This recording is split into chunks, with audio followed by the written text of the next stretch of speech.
Hi, a quick zoom through how we make the Tonies turntable. Enjoy.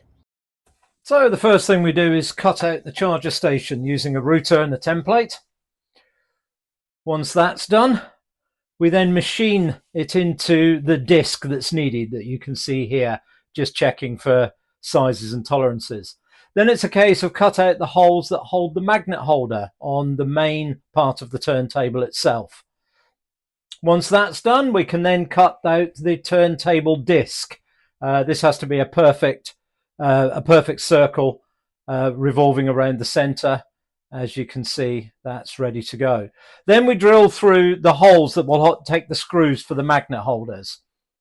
And now it's time to test fit the bearing to the bottom of the base.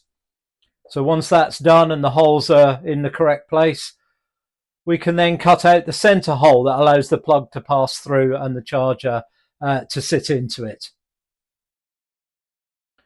So that's the base ready to go. And we just have a quick fitting just to make sure before we cut out the channel that holds the cable and stops the cable snagging on the bearing.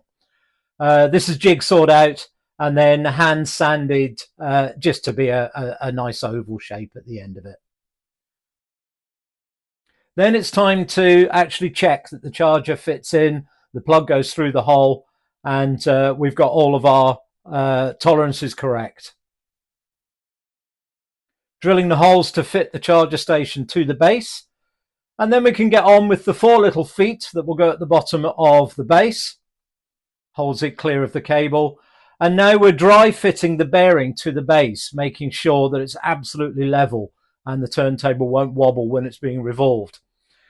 We do the same with the main turntable itself, drilling the holes that will hold it to the bearing.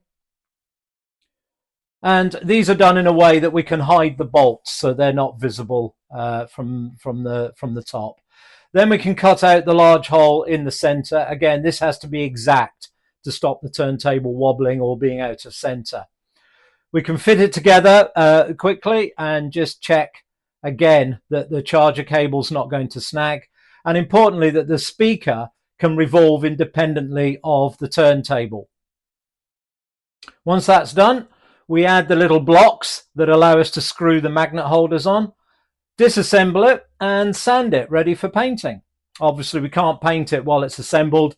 There's a lot of hidden areas, so we prime and put top coat onto the bottom sides of the turntable and the base itself before we actually assemble it for the last time. This is us assembling the bearing to the base. And then we'll assemble the turntable to the bearing. And again, we're checking to make sure that we've got our tolerances right and that everything's absolutely centered and level. So that's that. Now it's a case of prime and hand sand the top surface.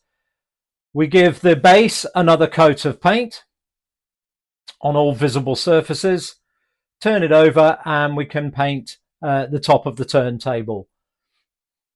This takes 2 or 3 coats because obviously we've got to make sure it can be handled. And we add rubber feet to the bottom of the little feet just to stop it damaging any furniture or sliding around. And the last job is to fit the magnet holders themselves. So these are pushed into place, they're very stiff, but we screw them in as well. They go through to those little blocks at the bottom because obviously there's a lot of resistance when you lift a Tonies character off and the magnet pulls the magnet holder. So we want to make sure that none of those come out with it. And there we have it, the Tonies turntable. One last check, and we're all done, and we're ready to play with our Tonies characters. So that's it, the Tonies turntable from Carpenter Craft. Thank you for watching. We'll catch up soon.